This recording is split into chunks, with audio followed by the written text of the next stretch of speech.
Hai teman SMA, kembali lagi bersama saya Rizky Dwi Ramadanti pada podcast Cerita SMA. Pada kesempatan kali ini kita akan membahas terkait sekolah sehat dengan narasumber hebat yaitu Ibu Dwi Subekti.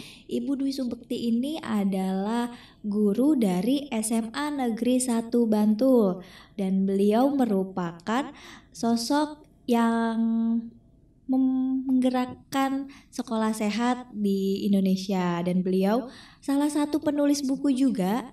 Ada 2 buku yang sudah beliau tulis, yaitu Sekolahku Rumah Sehatku dan satu lagi buku terkait pengelolaan UKS di SMA. Benar Ibu? Ya betul Mbak Kiki. Baik Ibu, apa kabar Ibu? Baik Mbak Kiki gimana, sehat? Alhamdulillah sehat. Gimana Bu perjalanan dari Jogjanya dan ke Jakarta? Menyenangkan karena ada sensasi macet-macetnya Mbak. Lumayan ya Bu, Lumayan. disambut dengan macet. Iya betul. Ya, baik Ibu. Di sini izinkan kita dan teman-teman SMA di sini untuk mengetahui terkait sekolah sehat. Jadi untuk pertama-tama mungkin kita harus tahu ya, sekolah sehat itu apa sih Bu? Ya, sekolah sehat itu adalah tempat di mana warga sekolah, khususnya peserta didik atau siswa, bisa tumbuh dan berkembang dengan baik. Tumbuh dan berkembang dengan baik itu dalam arti secara fisik, kemudian secara psikologis atau psikis, kemudian secara sosial.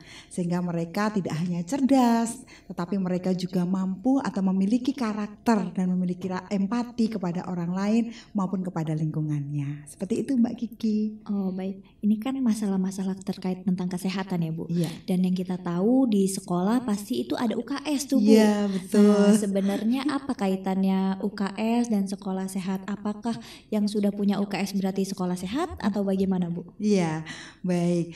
Gini Mbak Kiki, tadi Mbak Kiki menyampaikan bahwa apakah sekolah yang sudah punya UKS itu pasti sekolah sehat? Iya. Jawabannya tentu belum tentu gitu ya. Ketika UKS itu hanya sebagai tempat ngumpet. Nah, Mbak Kiki pernah nggak nih waktu SMA ngumpet ya? Enggak sih.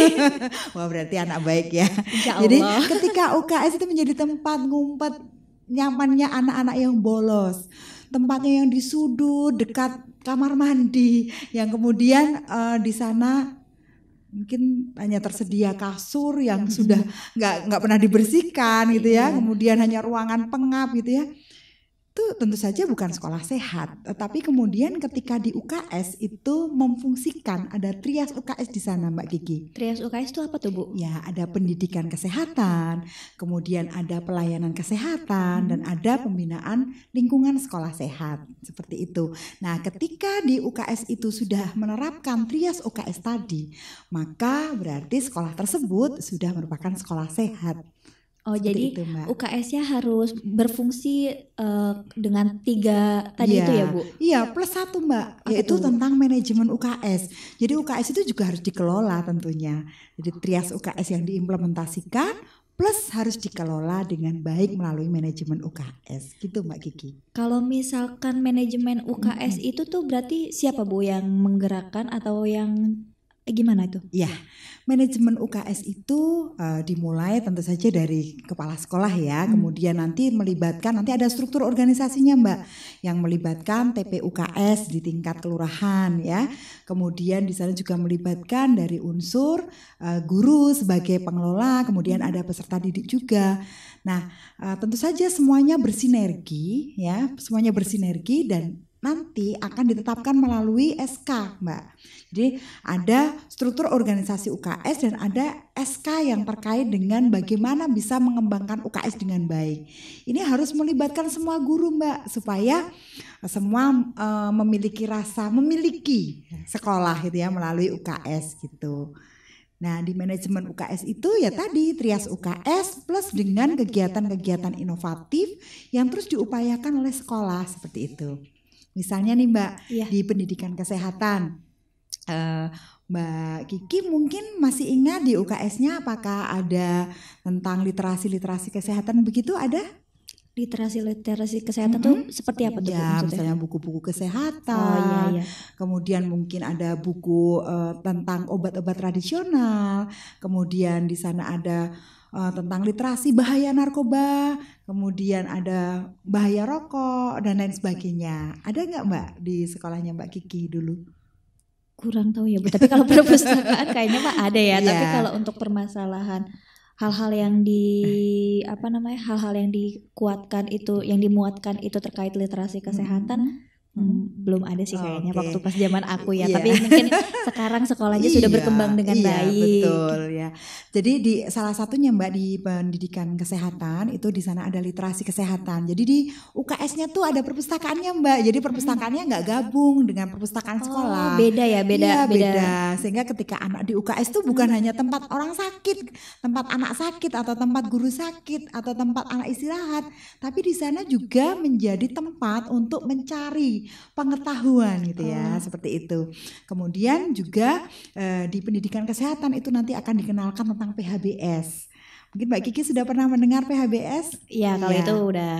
Ya, PHBS, kemudian ada PKHS, ya betul. Nah, kemudian di dalam pendidikan kesehatan itu nanti kan akan memuat promosi-promosi kesehatan yang akan mengajak para siswa itu untuk kemudian peduli terhadap kesehatannya. Nah, di sana Mbak Kiki mungkin masih ingat dulu waktu di SMA gabung nih di KKR, pernah dengar? Iya, tahu. Ya, di KKR. Mungkin kalau di sekolah teman-teman SMA lain itu bisa menyebutnya mungkin duta-duta gitu ya. Ada duta sanitasi, kemudian ada duta gizi, ada duta Kespro, seperti itu Mbak Kiki. Mungkin salah satu bentuk pendidikan atau literasi UKS itu kayak ada pamflet-pamflet gitu ya Bu? Iya betul, ada pamflet, ada brosur gitu ya. Bahkan kalau yang sekarang Mbak untuk yang di pendidikan kesehatan tuh mereka juga bikin podcast nih kayak Mbak Kiki ya. Di sekolah itu di UKS itu ada melalui media podcast, kemudian mereka juga punya media sosial, Instagram, Facebook dan sebagainya. Nah, di pendidikan kesehatan di sana juga ada promosi kesehatan terkait dengan kesehatan reproduksi Mbak Kiki.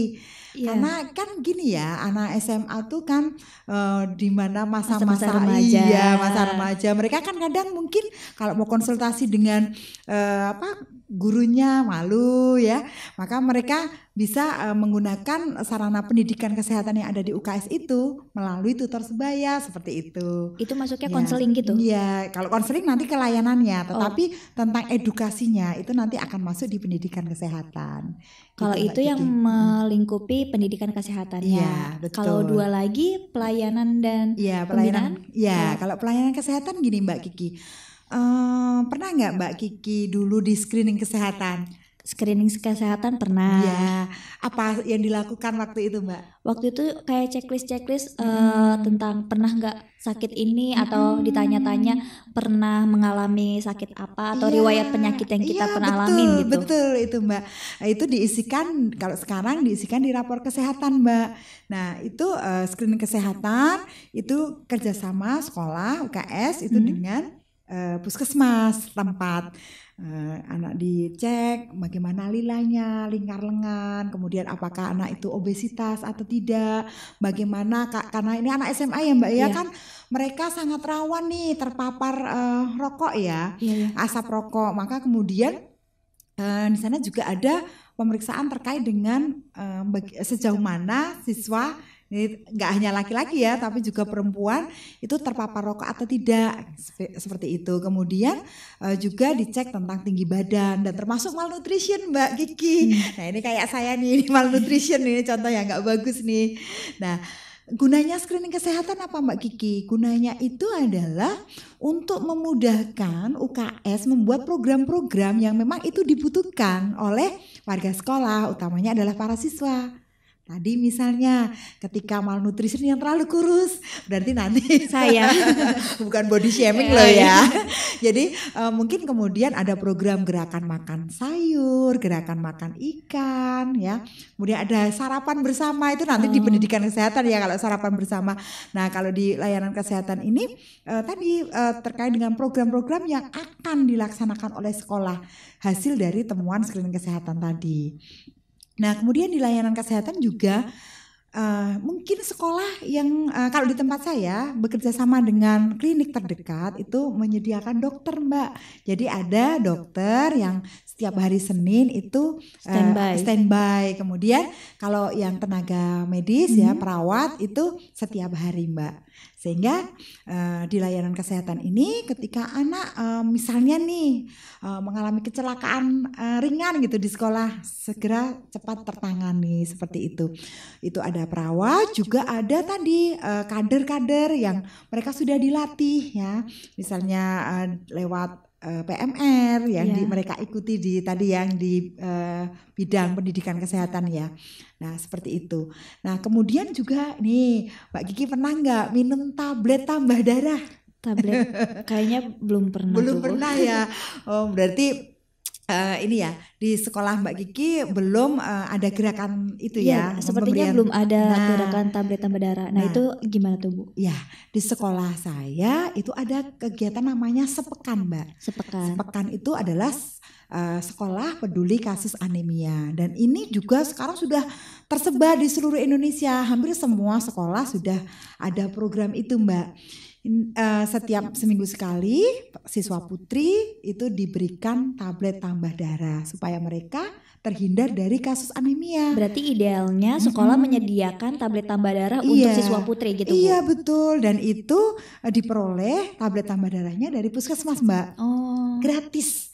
Tapi memang ini Mbak, kendala yang dihadapi sekolah kami adalah di awal sebelum dilakukan pembiasaan itu ya, anak-anak mengeluh mual gitu ya, mau muntah ketika minum tablet tambah darah tadi, sehingga banyak yang kemudian anak-anak tuh dibuang nih tablet tambah darahnya. Nah kan itu jadi nggak bermanfaat sayang gitu ya. Maka kemudian kami membuat gebrakan. Wah, ini gebrakan kecil tapi itu ternyata berhasil, yaitu bahwa sekolah menyediakan air jeruk. Di UKS itu ada air jeruk pisang supaya untuk menetralisir. Iya betul Mbak. Nah ini akan sangat bagus sekali ya, sehingga siswa putri itu menjadi mereka terbiasa. Sekarang akhirnya terbiasa. Per kelas Mbak digilir dibawa ke UKS untuk minum bareng-bareng seperti itu. Jadinya nggak cuma ngasih doang ya Bu, tapi beneran menyaksikan bahwa mereka beneran minum apa enggak gitu ya. Iya betul gitu Mbak.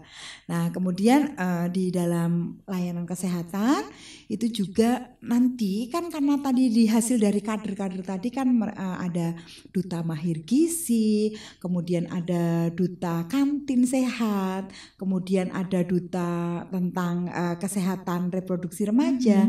Nah di layanan kesehatan tuh mereka dioptimalkan Mbak, sehingga mereka bisa nih ngukur lila temannya sendiri gitu ya, mengukur berat badan, tinggi badan seperti itu. Berarti setiap duta-duta itu punya programnya masing-masing Bu? Iya, dan itu terinclude program besarannya adalah dari UKS. Ya seperti itu Mbak. Kalau misalkan kantin sehat sendiri kok ada dutanya Bu? Emang kantin sehat harus kayak gimana kantin? Ya ini Mbak, untuk kalau bicara tentang kantin sehat itu terkait pembinaan kantin sehat itu maksudnya di yang ketiga Mbak, pembinaan lingkungan sekolah sehat. Pembinaan lingkungan sekolah sehat itu bisa meliputi tentang kantinnya, kemudian PKL nih yang susah ya Mbak, kalau sudah ada PKL yang mangkal di sekitar sekolah. Kan kadang yang mereka jual tuh makanan-makanan yang memang digemari anak-anak, tapi kan mengandung 5P ya Mbak. Dan ini 5P itu ada para pemanis, perasa, pengenyal itu ya, kemudian pewarna. Nah itu kan nggak bagus ya Mbak untuk tubuh gitu. Anak-anak mecin ya Bu. Betul. Benar-benar. Nah itu kemudian kalau di kantin sehat Mbak, tidak boleh penjamah. Penjamah itu adalah penjajah makanan di kantin Mbak. Itu mereka menjual yang mengandung 5P. Kalau di sekolah saya itu semua penjamah sudah dilatih dari Dinas Kesehatan Mbak. Jadi mereka sudah punya sertifikat hygiene. Mereka juga dapat sertifikat dari BP POM Mbak.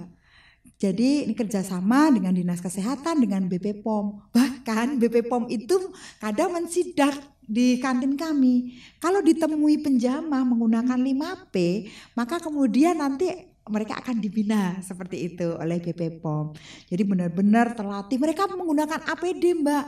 Jadi nggak boleh nih pakai cincin, pakai gelang. Karena kan kalau pakai cincin nih, kalau nyuci piring, nyuci gelas atau mengolah makanan, ini kan jadi ada bakteri yang ada di dalamnya. Kalau megang uang-uang kembalian gitu iya, gimana? Nggak boleh, Mbak. Terus Jadi nggak boleh juga. Iya, jadi nanti yang bagian kasirnya sendiri, bagian penjajahnya sendiri, yang masak harus pakai kaos tangan, pakai APD, sehingga nggak mungkin rambut-rambut itu jatuh di makanan, karena itu bisa bikin tidak sehat seperti itu. Pokoknya sehigienis mungkin ya, Bu, ya. Betul. Dan tidak boleh ada plastik, Mbak. Iya, nggak boleh ada plastik. Jadi harus makan di tempat. Kalau misalnya mau dibawa di kelas nih, Mbak Kiki ingat nggak kalau jajan dibawa ke kelas nggak? Ayo. Kebetulan kalau itu iya ya, Bu. Nah, kalau di sekolah kami boleh dibawa ke kelas, tapi mereka harus bawa tempat Tupperware sendiri. Ya, harus bawa tempat sendiri seperti itu. Kemudian di kantin itu tertib, Mbak. Semua pokoknya harus dibiasakan. Ada SOP-nya, Mbak. Mau masuk kantin pun ada SOP-nya. Setiap penjamah makanan di kantin itu ada SOP-nya. Apa yang harus mereka lakukan? Tempat sampah semua harus tertutup, Mbak, dan terpilah supaya tidak mendatangkan lalat seperti itu. Sehingga kalau Mbak Kiki datang ke sekolah saya, seneng, Mbak. Sekolah saya kayak food court itu kantinnya, dan bersih dan semua masak di tempat, Mbak. Nggak ada makanan yang itu titipan dari tempat lain, nggak. Jadi semua penjamah fresh, masaknya itu dimasak di tempat. Dan yang menarik, Mbak Kiki, menunya itu adalah menu dari usulan dari para siswa, Mbak. Jadi siswa tuh ngusulin apa gitu menunya. Gitu. Sehingga setiap penjamah, setiap penjajah kantin itu beda-beda makanannya, dan itu hasil request anak-anak. Dan tetap harus sesuai dengan SOP, tidak boleh ada 5P dan harus pakai APD dan lain sebagainya tadi. Nah, itu masuk di pembinaan lingkungan sekolah sehat. Sehingga PKL yang ada di dekat sekolah kami nggak ada, Mbak. Kami bersih dari PKL. Seperti itu. Nah, kemudian lingkungan tidak hanya kantin saja, Mbak, juga termasuk sanitasi. Nah, sanitasi ini Mbak Kiki ingat nggak di sekolah ketika hujan mungkin ada genangan air. Iya, itu kan menyebabkan jadi sarang nyamuk kan ya. Nah, kalau sanitasinya bagus pasti di sekolah itu nggak akan ada genangan-genangan itu, Mbak. Sehingga benar-benar sanitasi dikelola dengan baik dan harus ada air bersih ya, sehingga sekolah harus menyediakan air bersih. Kemudian toilet, Mbak. Nah, ini penting. Kadang kalau toilet kepala sekolah itu kan wangi, bagus, bersih kan ya, gede. Toilet guru ya agak bagus gitu ya, agak wangi. Toilet siswa, Mbak, baunya luar biasa. Nah, itu nggak boleh seperti itu, Mbak. Jadi ada satgas yang khusus ngurusi kamar mandi nih, Mbak, di tempat kami. Itu anak-anak dan koordinatornya adalah Bapak Ibu guru.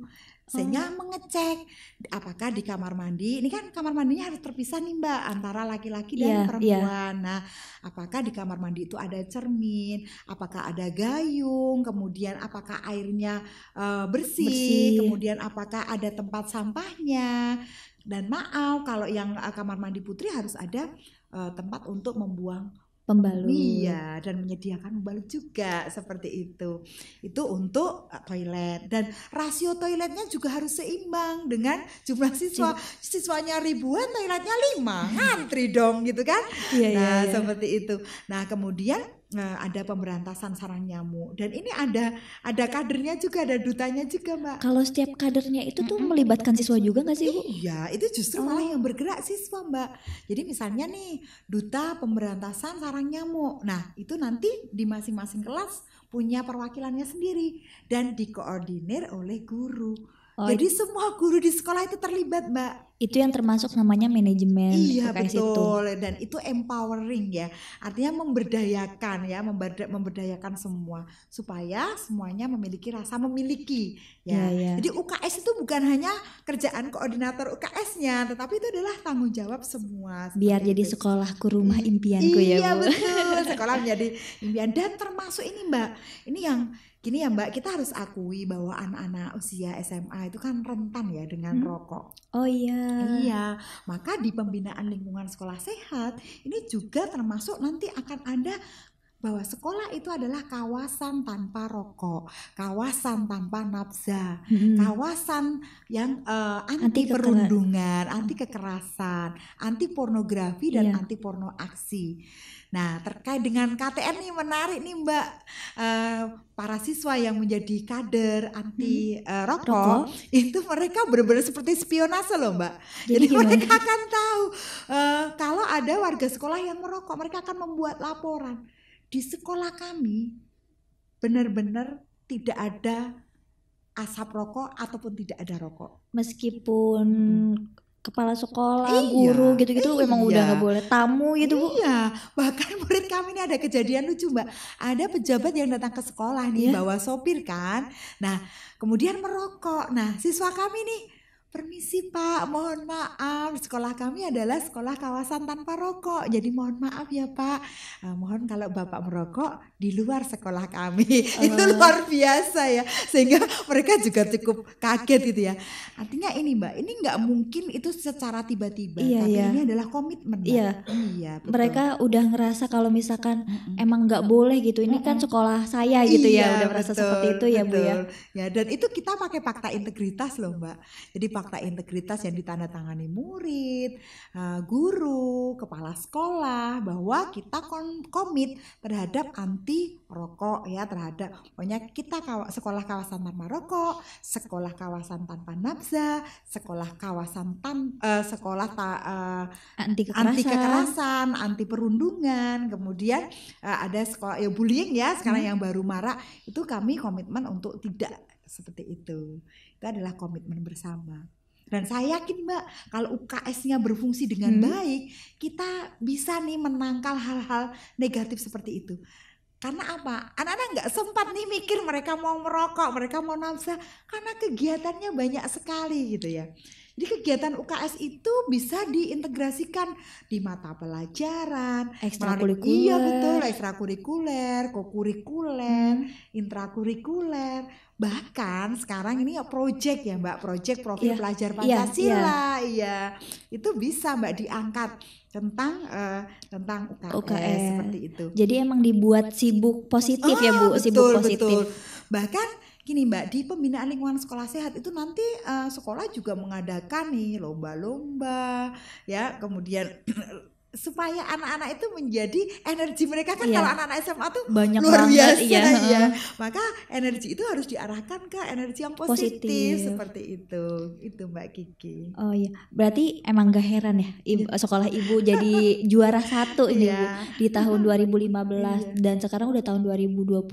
Nah itu gimana Bu ngejaganya Bu? Apakah selama tahun 2015 ke 2022 itu tetap berjalan kah atau bagaimana? Nah ini Mbak, jadi ketika kita sudah juara 1, dulu waktu kita memproklamirkan bahwa sekolah kami itu adalah sekolah sehat, itu orientasi kami belum ke lomba Mbak. Jadi memang kami tuh ingin ini sekolah sehat, sekolah yang bebas sampah, bebas asap rokok, pokoknya Tias UKS berfungsi semuanya gitu. Nah baru kemudian setelah kami siap nih, kami lomba. Nah itu nggak berhenti pada lomba karena orientasi kami bukan lomba. Lomba menang itu adalah bonus. Ya betul. Selebihnya adalah yang terpenting itu menjadi budaya. Iya.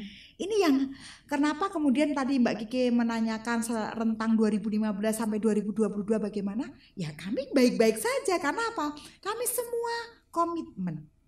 Tidak hanya siswa, tapi juga guru, kepala sekolah, seluruh stakeholder sekolah itu juga peduli terhadap program sekolah sehat. Sehingga ini sudah menjadi budaya di kami. Sekarang nggak perlu nih ada kontrol-kontrol gitu ya. Ada sidak-sidak karena apa? Sudah membudaya. Iya, sudah jadi kebiasaan ya Bu ya. Betul. Sehingga siswa kami nggak ada Mbak, di sekolah kami tuh ada air mineral dalam kemasan. Semuanya bawa tempat sendiri ya. Iya betul, nggak ada tuh mie instan. Padahal kan kalau anak-anak remaja seneng ya mie instan ya. Itu nggak ada di sekolah kami. Jadi itu memang benar-benar bebas plastik ya. Makanannya juga terjaga dan itu adalah butuh komitmen bersama. Sehingga ketika kemudian di awal tahun nih Mbak, misalnya siswa Ya, baru, nah itu gimana tuh Bu? siswa baru MPLS ya. Nah kesempatan di MPLS itulah kesempatan kami untuk mensosialisasikan. Ini loh budaya sekolah kami, salah satunya adalah budaya sekolah sehat. Berarti dari awal siswa-siswa juga udah dikasih tahu ya kalau misalkan sekolah ini tuh sekolah sehat, peraturannya ini itu gitu semuanya udah dikasih tahu dari awal ya Bu? Iya betul, sehingga kebiasaan-kebiasaan baik itu, contoh ya di pembinaan lingkungan sekolah sehat tadi yang belum saya sebutkan, itu adalah terkait dengan pengolahan sampah Mbak.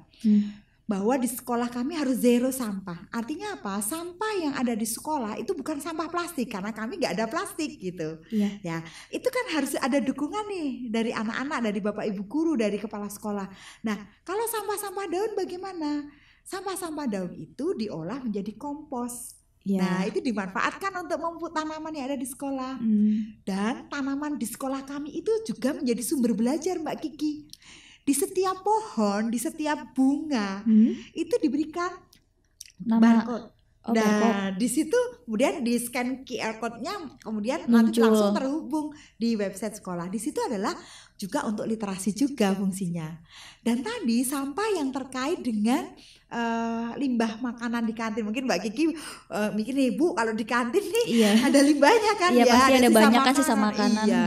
Nah itu kemudian limbah-limbah itu dimanfaatkan untuk dibuat pupuk cair Mbak oleh kader pengolahan sampah seperti itu. Itu tuh ada pelatihannya tersendiri nggak sih Bu? Iya betul, pasti gini Mbak, kita nggak mungkin Mbak kita jalan sendiri ya, makanya perlu ada manajemen UKS. Salah satunya adalah kita membangun kemitraan dengan pihak lain gitu. Jadi contoh nih Mbak, kalau di bidang pendidikan kesehatan tadi, kalau guru, saya misalnya nih guru ekonomi, saya mau menjelaskan tentang kesehatan reproduksi ya agak susah gitu kan. Maka kita bekerja sama dengan Poltekkes, dengan perguruan tinggi, dengan akademi kebidanan dan sebagainya. Itu untuk memberikan edukasi tentang Kespro dan yang lainnya. Kemudian untuk misalnya tentang bahaya narkoba, bahaya nafsa, bahaya rokok. Nah itu kita kerjasama nih sama kepolisian, sama BNNP. Nah itu untuk bisa mengedukasi sehingga anak-anak itu benar-benar dapat informasi yang jelas gitu dan benar dari ahlinya. Dan kader-kader kami tadi Mbak, duta-duta kami itu dilatih Mbak. Jadi nggak hanya asal nunjuk dari kelas nih ditunjuk jadi kader, enggak. Jadi benar-benar dilatih. Kalau mereka duta Kespro, mereka akan dilatih oleh dari akademi kebidanan bagaimana tentang kesehatan reproduksi sehingga mereka bisa menjadi konselor sebaya. Biar mereka juga nggak bingung kali ya Bu apa yang harus mereka lakukan. Jadi mereka harus punya tanggung jawab sendiri gitu ya. Kemudian kerjasama dengan puskesmas Mbak.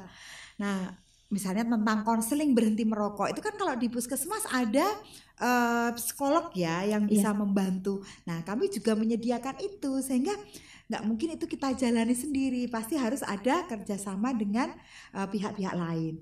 Kemudian terkait dengan ini Mbak, pembinaan lingkungan sekolah sehat untuk tanaman, bagaimana supaya mengatur ruang terbuka hijau dan sebagainya. Kami bekerja sama dengan BKP 3, bagaimana anak-anak itu dilatih menyetek tanaman tuh gimana caranya, memelihara tanaman bagaimana caranya, itu dilatih. Itu cara nentuin waktunya gimana Bu? Nah itu bisa masuk di dalam kegiatan ekstrakurikuler, kan ada PMR nih Mbak, dan ada desain grafis. Kalau desain grafis itu terkait dengan promosi kesehatan gitu ya. Poster-poster itu ya. Kalau yang pelatihan-pelatihan tadi bisa include juga di ekskul ini Mbak Pramuka, karena di Pramuka itu kan ada Saka Bakti Husada. Iya, Saka Bakti Husada. Nah itu masuklah UKS di sana. Nah itu bisa kerjasama dengan BNN, bisa kerjasama dengan BNNP ya, kemudian kepolisian, kemudian bisa juga dengan Dinas Lingkungan Hidup terkait dengan pengolahan sampah. Termasuk Mbak membuat biopori. Kalau Mbak Kiki datang ke sekolah saya, nanti anak-anak yang duta biopori itu akan menjelaskan bioporinya ada denahnya di mana saja, mana yang sudah siap dipanen, mana yang baru masuk kayak gitu Mbak. Ini kalau misalkan belajar ke sekolah Ibu boleh nggak sih Bu? Boleh, sangat boleh. sesuatu yang nggak bakalan habis itu adalah ilmu, Mbak. Maka ilmu itu harus dibagi begitu. Meskipun mungkin sekolah lain ada yang lebih spektakuler. Nah, kami juga belajar dari sekolah lain. Jadi kita jangan pernah mau berhenti belajar seperti itu. Gitu, Mbak Kiki. Oh gitu. Baik Ibu, kalau misalkan terkait karakter siswanya itu masuk ke UKS juga nggak sih Bu? Iya. Kalau misalkan kan remaja kadang suka galau, Iya. remaja kadang suka mungkin stres Iya. atau kan lagi hormonnya lagi bergejolak ya, Iya. dia anak-anak bukan tapi dewasa juga belum Iya. gitu. Jadi itu ada nggak sih Bu? Apakah itu termasuk salah satu yang diurusin UKS kah atau gimana? Kan itu biasanya ke BK ya. Nah itu tuh gimana tuh Bu? Iya Mbak. Jadi di tadi yang trias UKS tadi kan ada terkait dengan pendidikan kesehatan itu kan ada PKHS ya Mbak. Jadi pendidikan keterampilan hidup sehat gitu ya. Nah, keterampilan hidup sehat itu kan tadi saya sampaikan tidak hanya fisik tapi juga psikologis. Nah itu juga termasuk anak-anak yang mungkin gampang galau-galau habis diputusin pacar terus mau aduh kayaknya dunia sudah berakhir gitu ya Mbak ya. Padahal itu kan harus dikelola ya. Kalau enggak nanti mereka enggak konsen nih belajarnya. Iya. Maka kemudian ada konselor sebaya dan konselor sebaya itu juga dilatih Mbak. Dan ada kita juga di UKS itu juga harus bekerja sama dengan bimbingan konseling. Itu untuk apa? Mendeteksi anak-anak yang memiliki potensi permasalahan. Gak hanya karena galau-galau tentang pacar gitu ya, atau tapi juga pendidikan juga ya. Iya bener. Misalnya nih biasanya di kelas, aduh kok gak tuntas, gak tuntas terus, selalu jadi panitia remedi gitu kan. Kan bisa jadi depresi akut kan kalau dibiarkan. Nah di UKS itu juga bekerja sama dengan bimbingan konseling untuk memberikan konseling bagi anak-anak seperti itu Mbak. Termasuk adalah anak-anak yang memiliki masalah di dalam rumah tangga, keluarganya. Kan kita juga ini ya nggak menutup mata ya Mbak ya bahwa di setiap keluarga itu masing-masing pasti ada punya permasalahan sendiri-sendiri. Nah ada anak yang tipenya kuat gitu ya, sehingga mereka tetap eksis, mereka tetap survive gitu ya, meskipun ada permasalahan keluarga di rumahnya. Tetapi ada juga anak yang kemudian menjadi depresi, menutup diri, atau bahkan justru bergejolak, sehingga ketika temannya hanya bercanda sedikit dia sudah emosi gitu ya. Maka ini juga UKS akan menyediakan psikolog Mbak, yang untuk kemudian membimbing mereka, kemudian menetralkan mereka, mengembalikan mereka menjadi anak-anak yang luar biasa. Karena di UKS itu peranannya sangat luar biasa Mbak. Jadi anak-anak supaya bisa bertumbuh, berkembang dengan baik, dengan segala potensi yang mereka miliki, mereka bisa mengembangkan potensinya, meraih yang dicita-citakan. Sehingga dampaknya seperti sekarang ini Mbak. Ini bukan bermaksud sombong ya Mbak ya. Nah UKS itu ketika kemudian semua sudah dijalankan programnya, ini akan berdampak bagi para siswa. Satu, karakter. Mereka menjadi lebih peduli terhadap lingkungannya karena mereka biasa nih mengolah sampah. Ya, mereka berempati kepada orang lain, ada kegiatan donor darah, bakti sosial, kemudian ada kunjungan di panti jompo juga, kemudian mereka juga kecerdasan emosinya juga menjadi terjaga karena kemudian tadi ada konselor-konselor yang siap untuk membantu mereka seperti itu. Kemudian prestasi baik di bidang akademik, non akademik itu menjadi ciri di sekolah kami Mbak. Jadi di sekolah kami prestasi akademiknya sangat membanggakan. Dan itu tidak lepas dari apa Mbak? Ya dari peran UKS. Karena kalau mereka nggak sehat, mana mereka bisa berpikir gitu kan Mbak. Ya jadi mereka bisa ada di FLS 2N karena mereka ikut ekskul gitu ya. Kemudian mereka ada di OSN, Olimpiade Sains Nasional dan berbagai macam lomba. Dan yang berprestasi gak hanya muridnya Mbak, gurunya juga berprestasi, kepala sekolahnya berprestasi dan sekolahnya juga berprestasi. Gak hanya sekolah sehat Mbak, sekolah kami juga juara 1 lomba sekolah perpustakaan ya tingkat nasional. Nah itu gak bisa lepas dari UKS Mbak. Karena juga di literasi itu juga di UKS juga ada terkait dengan literasi seperti itu, gitu Mbak Kiki. Baik Ibu, terima kasih banyak ya Bu nih, banyak banget nih penjelasannya. Terus kalau misalkan sebelum dan sesudah sekolah Ibu mendeklarasikan sekolah sehat gitu ya. Nah itu tuh sebenarnya ada perbedaan yang signifikan gak sih Bu? Ya jelas Mbak. Kalau di sini boleh memaparkan sih panjang lebar, mungkin satu hari nggak akan cukup ya Mbak. Jadi awal sekolah kami belum menjadi sekolah sehat itu Mbak, kantin kami itu penuh mie instan Mbak. Kantin kami penuh mie instan, kemudian minuman bersoda, kemudian lingkungannya kumuh. Ya kamar mandi baunya kayak gitulah ya, nggak terawat kayak gitu. Kemudian kesadaran terkait dengan kesehatan diri itu juga kurang. Nah maka kemudian setelah sekolah sehat, karena ada berbagai macam program yang tadi include dalam Trias UKS itu mengubah semuanya. Maka saya punya nih Mbak foto-fotonya after dan before seperti itu, sehingga itu untuk semakin menggerakkan para siswa ketika waktu MPLS ya. Ini nak dulu sebelum kita sekolah sehat tuh kayak gini nih kondisinya. Seperti ini. Kemudian sekarang setelah sekolah sehat tuh seperti ini. Nah kalian milih yang mana kan? Anak-anak sekarang harus diajak dialog ya Mbak. Bukan, hei kamu harus begini ya, kan nggak gitu kan? Nggak masuk ya Bu? Iya nggak masuk. Tapi diajak dialog. Kalian nyaman gimana nak? Yang dulu atau yang sekarang? Yang sekarang dong Bu. Nah kalau yang sekarang berarti kalian apa yang kalian lakukan? Kami mau ikut ini Bu. Kami mau ikut kader ini Bu. Dan itu kesadaran sendiri Mbak, tanpa paksaan. Karena sudah menjadi budaya seperti itu. Jadi program-program yang dijalankan juga biasanya muncul dari si siswanya itu sendiri ya Bu? Iya betul. Malah mereka itu sangat-sangat kreatif. Kami sebagai guru itu hanya cukup memoles sedikit Mbak. Sebenarnya ide-ide itu dari mereka. Bagaimana mereka melakukan sosialisasi pada masyarakat. Kami nggak hanya di sekolah loh Mbak UKS itu. Tapi mereka, anak-anak itu melalui duta penggerak masyarakat. Itu juga ikut terjun di masyarakat. Mereka memberikan sosialisasi tentang bahaya narkoba, bahaya rokok, dan bahkan radius 500 meter dari sekolah itu harus bersih dari rokok Mbak.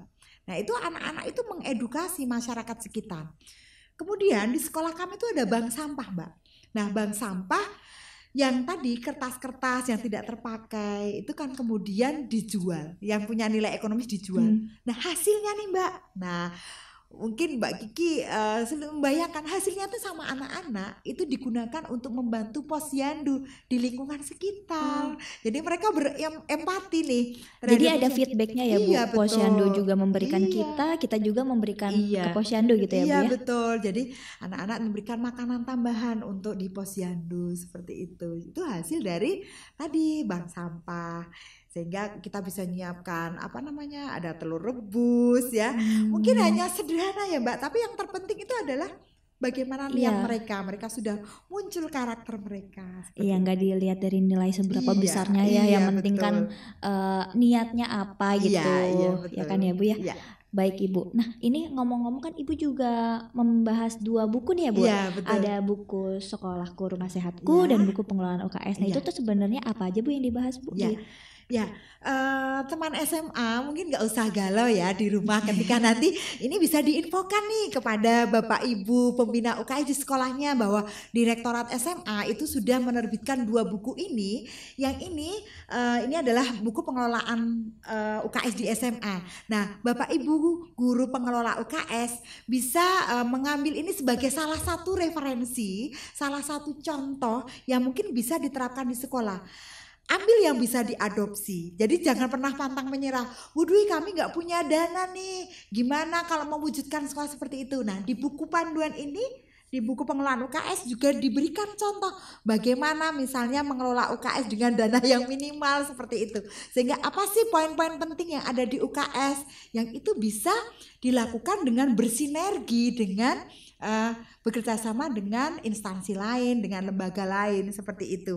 Nah di buku ini jelas Mbak Kiki bagaimana menyusun struktur organisasinya seperti apa, kemudian sarana prasarananya seperti apa, kegiatan manajemennya seperti apa, sampai pada dari mulai planning, organizing, actuating sampai controlling dan yang terakhir itu sampai evaluating.